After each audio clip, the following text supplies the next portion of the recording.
Hey guys, what's up? Welcome back to the channel. It's Cynicalex, and today I want to bring you a brand new game, the much anticipated, asked about, and hyped DC Unchained.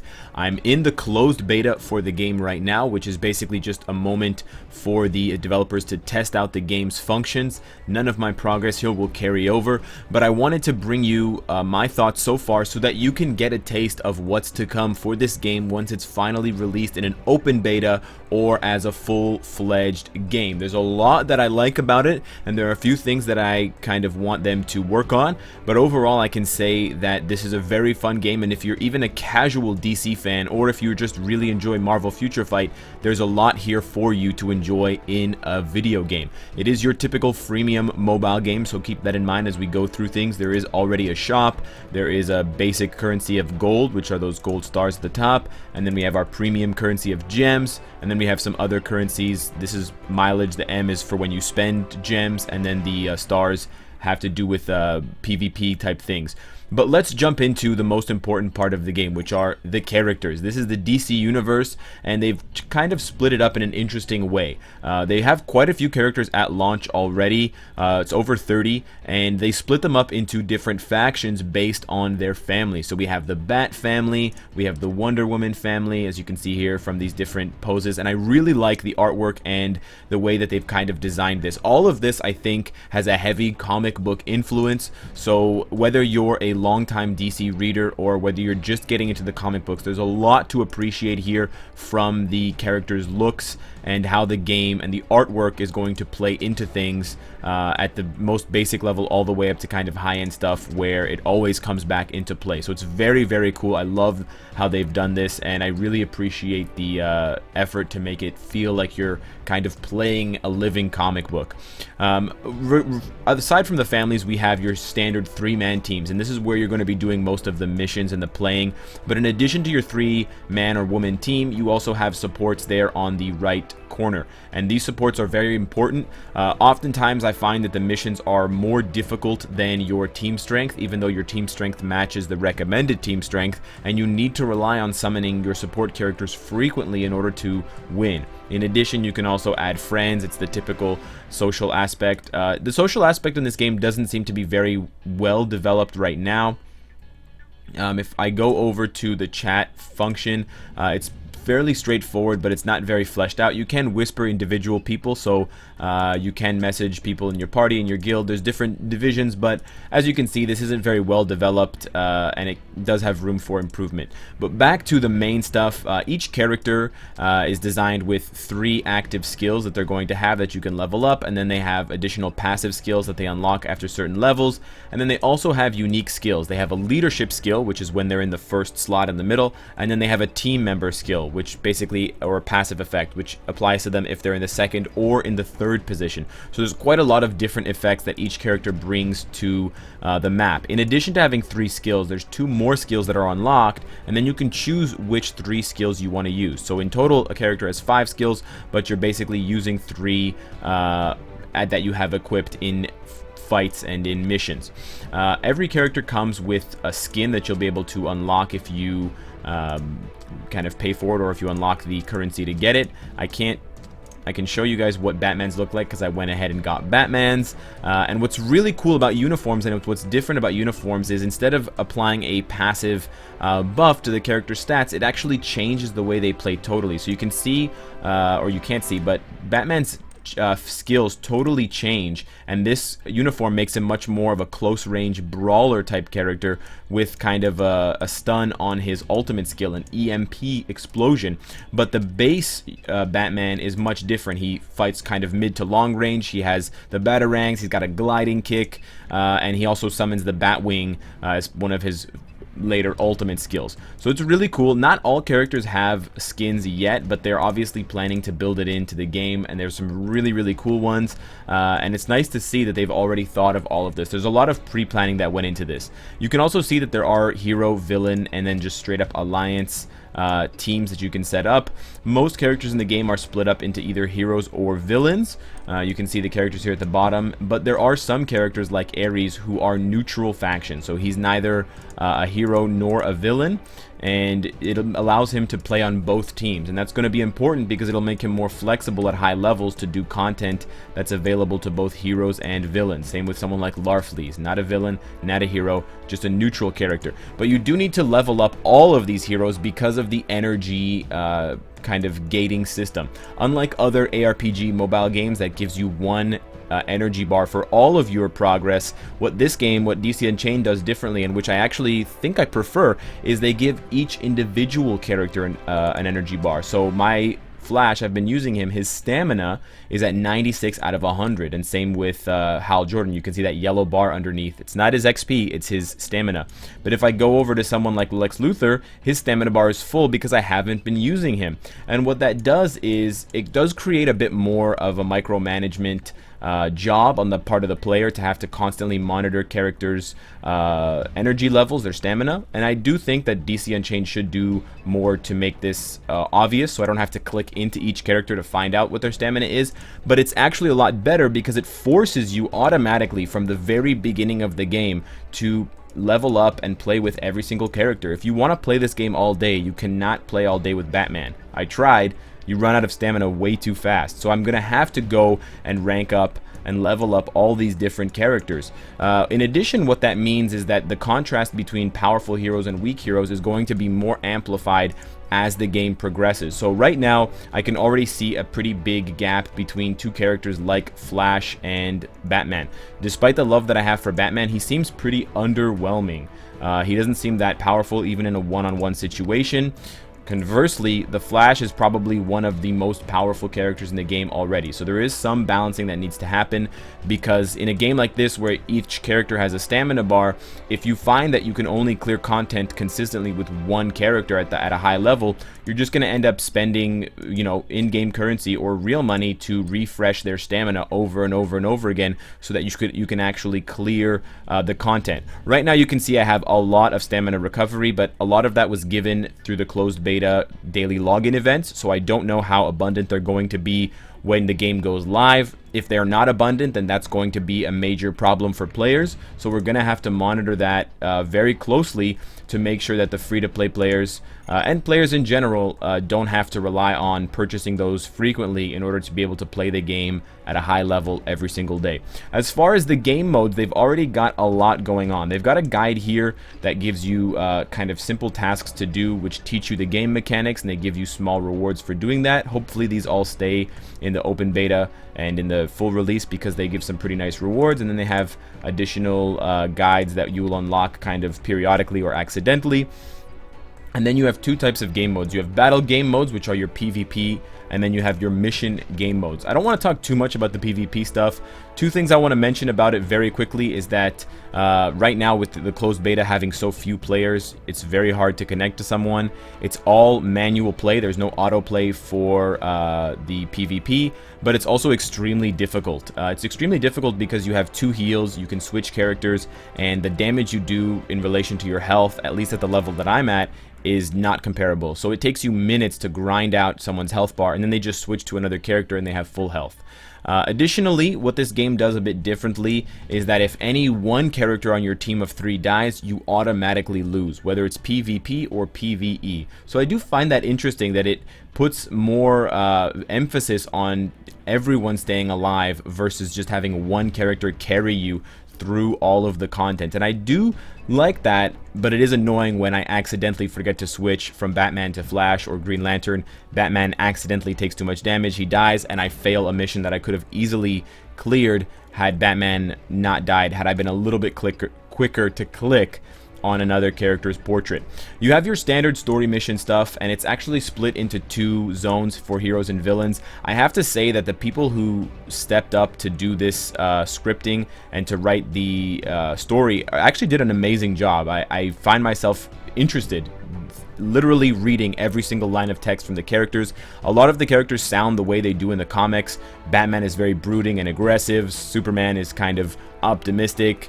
Wonder Woman, you know, Hal Jordan and Flash with the quips constantly, and even when you play in missions, I can jump into this mission now and show you, the characters will be chatting back and forth throughout the mission, and I'm going to choose one of my friends here, Ariel, to join me in case I need to call on their help. But it's really interesting how much of an emphasis they put on this game to make it seem like a living comic book.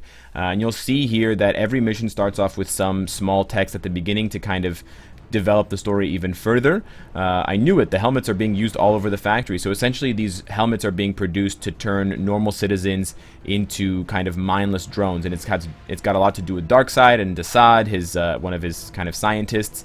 And the Justice League, I guess, the characters I'm fighting with, are investigating it. So even though some of these characters are not on my team, like Cyborg or Aquaman or Wonder Woman, they're still part of this larger story. We have to push through and make sure they don't threaten the safety of humanity.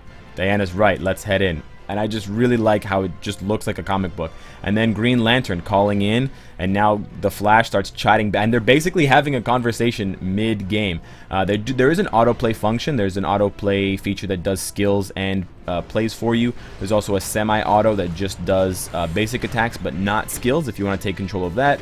What's interesting and different about this game from others that I've seen is it also has a dodge function. There's a little boot, a blue boot in the bottom right-hand corner. You can press that to automatically dodge an incoming attack. But what that does is it resets your combo meter. So your combo meter at the top there where Batman is going to do a lot for you. Combos will allow you to unlock skills, to do skills faster. Some skills will require a combo before they can be activated or before a secondary effect gets activated. And combos will also help you build up XP, or EX, sorry. EX is at the bottom meter, it's the orange one, and the orange EX is going to allow you to do special moves and your ultimates more frequently. In addition to that, you do have an SP meter, that blue one. That is your kind of mana, which is going to let you do skills. So every single character has SP, every single character has to monitor that, or they risk running out of skills to use. So the basic attack is pretty useful and relied upon. You can't just spam skills constantly, even at the mid-level where I am kind of level 24 out of I think 50 or 60. So it's interesting to see that they've developed it that way, but I love the animations. I love the interplay between characters. I summoned Superman to come and help me out, so he was there fighting with me. In addition, if you have certain characters on a team together who have... I want to pick up this health over here. Did it disappear? It did. In addition, if you have characters on a team together that fit as part of a family, say Superwoman and Supergirl, when you switch between characters on your team, they will do special attacks before summoning the person that you've switched to. So there's a lot of synergy and built-in kind of bonuses for teams when you build them together, taking advantage of real life, existing DC relationships from the comics and from the lore. So it would pay quite a lot of dividends to fans of comic books who know the different team-ups and who can memorize all of these things, because they can build synergistic teams a lot faster than those who just rely on what they find online or through trial and error. So I do like that a lot, and I think it's a cool piece of world building that definitely lends this game a lot more kind of legitimacy and authenticity among comic book fans of all ages. So we're going to finish this mission here pretty easily. We can summon our friend here. Oh, we can't summon them at the same time. Okay. But Flash is also one of the more overpowered heroes because his second ability, this one that's on cooldown, makes him invincible while he's casting the skill. So he gets a bit of an iframe, so to speak, when he casts that skill and just does straight up damage. In addition, they have a healing potion at the bottom here that I just clicked. You only get 2 healing potions per level, and you unlock the second healing potion and also the first one by building up combos and dealing damage to enemies. So you don't start off with healing potions and you only get 2, so you have to kind of manage that and use it when you need it. It applies to your whole team, so you shouldn't use it when just one character gets low. You should switch between all 3 like I did. Batman rotating into Green Lantern, rotating into Flash, and then when Flash gets low, I heal him. Playing through missions and things will give your characters all experience in addition to giving your account experience, so it's pretty straightforward. But that is what a typical story mission looks like, and it just feels so good to play almost like a living comic book, as I said.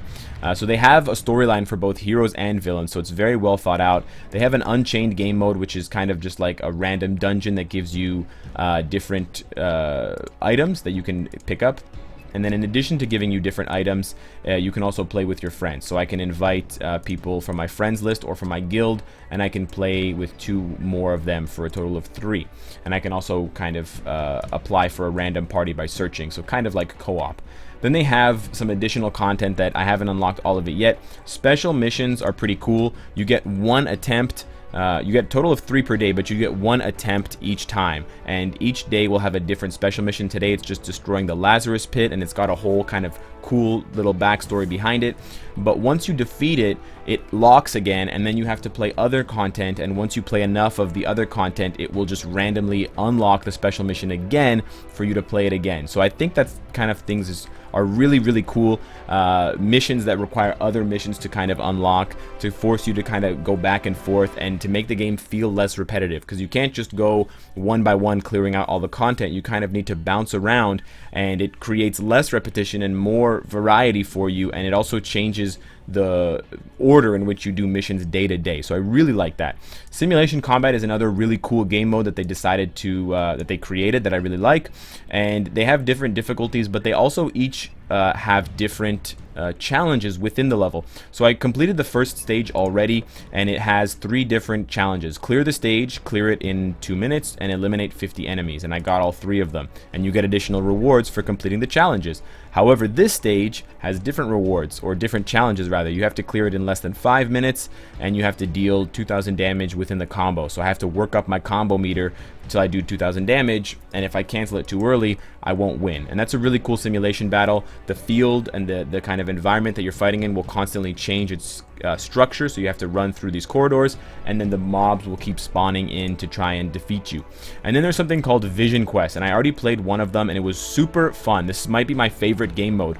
Basically, it's kind of a mini pre-scripted story designed around one character, and you have to use that character in addition to a couple of others in order to participate. So this one is all about Cyborg. This is kind of Cyborg's story. So if you know about Cyborg, what he went through as a teenager and his kind of ordeals in life, you'll really identify with something like this, and it pulls those themes straight from the comics to kind of litter the script between Lex Luthor and Cyborg, and between Cyborg and himself talking in his mind. So it's really cool. It forces you to use those 3 characters specifically, so you have to build them up, and then once you defeat it enough times per day, you'll unlock different rewards. So if I can only do the normal one, I'm gonna have to do it 20 times to get to this gem reward. But if I can do the hell difficulty, I only have to do it 5 times. And then you can see there's different ones. This one only requires you to use Damian. This one requires you to use Joker and Harley Quinn. So I really like this. It seems like a lot of effort went in to make this feel authentic. This seems like it's going to be Batman versus the Joker, and you have to play as the Joker because it says a bat signal fills the midnight sky. So I can't wait to try this one. And I really like the effort that the devs have put into this game to make it feel like a comic book, to make it feel authentic, to make you play with all of the different characters and to learn their story, and to make their stories feel how they're supposed to. So right now I'm having a lot of fun with the game. I still have game modes to unlock. I still have new things to do. Of course, my favorite character is Batman, but there are a couple of things that I would like DC Unchained to work on. First, I think the co-op or the PvP stuff definitely needs to be looked at. Characters are imbalanced in terms of their power level, but also the PvP is just not that fun because it takes so long to defeat an enemy, and even then when you get them down to low health, they just switch and you have to start all over again. So I think they could rework that into a different system, or maybe change around some of the damage numbers so you don't spend 2 minutes fighting one person just to have them switch, and then you're back up at the bottom of the mountain and you haven't made any progress. Additionally, I do wonder, or I do worry a little bit about the game's progression, given that there are so many different systems already in place for character progressing. So you have your basic XP and leveling. However, every level tier is gated. So once you get up to level 11, you can't proceed anymore. You have to use character cards, which you can't see, but there's gold and silver versions of all character cards. So I'd have to use Batman character cards to unlock Batman's next tier, and that would unlock level 11 to level 21, and that goes for every single tier of 10. You also need to pay a skin card or 10 gold Batman cards to unlock his uniform. You also have something called Valorium, which are small buffs to a character that are unlocked via their level, but you also need to unlock additional slots with gems, and these are small effects like mental defense, skill cooldown, attack speed, evasion, accuracy, and if you slot the correct option with the correct matching effect, it doubles the effect. So for example, I don't have it on Batman, but on Flash, I have his Valorem correct, so I have an evasion bonus with a matching bonus. So instead of just getting 12 evasion, I'm getting 20 evasion, and same thing for skill cooldown. So I do worry a little bit how frequently we're going to get these items and how expensive they're going to be to collect and upgrade. In addition to having them, as you can see, they're different levels. You have to upgrade them with different materials that you get, this kind of unrefined Valorium, and then it also costs time, which is another thing that worries me, that they not only gated this with costs, with resources, but they also did a time gate. So I don't know what level this goes up to, if it goes up to level 10 or 20 or 30 or 60, and if this required time is going to turn up to being days at a time, which would really be kind of lame. In addition to all of those, you can level up a character's skills again using cards for the character. So these silver and gold cards are going to become pretty valuable as the game progresses, because it's going to cost more and more cards to open up the character's next level gate, to level up their unique skills and their active skills, because it all costs, you guessed it, cards. And then to collect cards in another faction. The other faction is you can actually collect cards for characters in a different game mode that I haven't unlocked yet, and once you collect the fragments of the card, there are 9 fragments, and this is going to look very familiar for anyone who played Marvel Future Fight in the beginning. Once you unlock all of the cards, you will give your character a bonus. As you can see, agility and power going up by 1. You combine them, and then you need to do it again to buff it again. So very reminiscent of a system that we knew, and very heavy on the collecting and grinding and kind of needing lots of small parts to build up to one thing game strategy. The last thing I want to highlight is something that I haven't seen before in an ARPG that I think is very cool.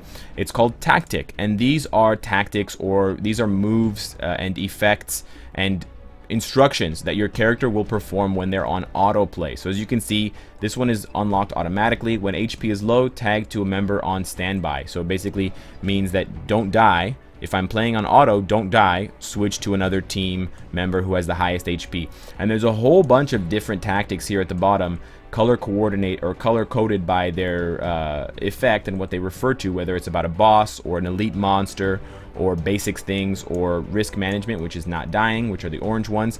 And you can basically slot 5 in at a time, and they will give your character very specific autoplay instructions, which is really cool, because then you can design a team that autoplays with specific instructions to focus on boss killing if you're doing a boss killing heavy stage, and then you can have another team that's set up to do more elite monster killing if you have a stage that requires more of that focus. And then you can basically custom tailor your teams, and it'll be on auto, but it'll still be playing the way you want them to play, which I think is really nice. So you have things like always use the fully charged skill. So don't just spam your skills. If they have a charge up mechanic, always charge them up to their maximum potential, or always use skills 1 and 2 together. So for characters like Batman, this makes a lot of sense, because his first skill puts a Batarang mark on the enemy, and his second skill deals more damage to enemies that have the mark of the Batarang.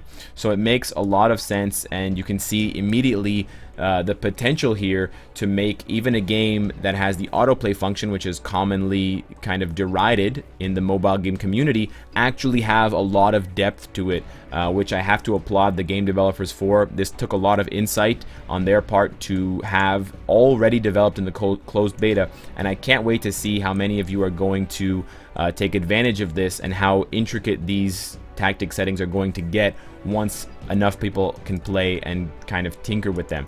So overall, I have to say I'm very happy with the game right now. I do think that the UI needs to be changed a little bit, and there needs to be a little bit more effort to explain things, because it is a bit confusing for new players. It was even a bit confusing for myself trying to navigate through the menus. Certain things are too big, certain things are too small. Icons, notifications, things like that. And I'm not a big fan of this overlay system. I think it's kind of confusing, and sometimes you get lost and you don't know how to get to the home button. So I would like a dedicated home button here at the top in the right hand corner. but that's just a small thing on my end. Let me know in the comments below what you think of this game, if it looks interesting and appealing to you. Let me know if you got into the closed beta and how you're doing. I know some of my friends are already way ahead of me in terms of player and character level. That's okay. Subscribe if you enjoy the content and you want to support me, and of course, if you like what you see, I hope to see you again tomorrow. Take care.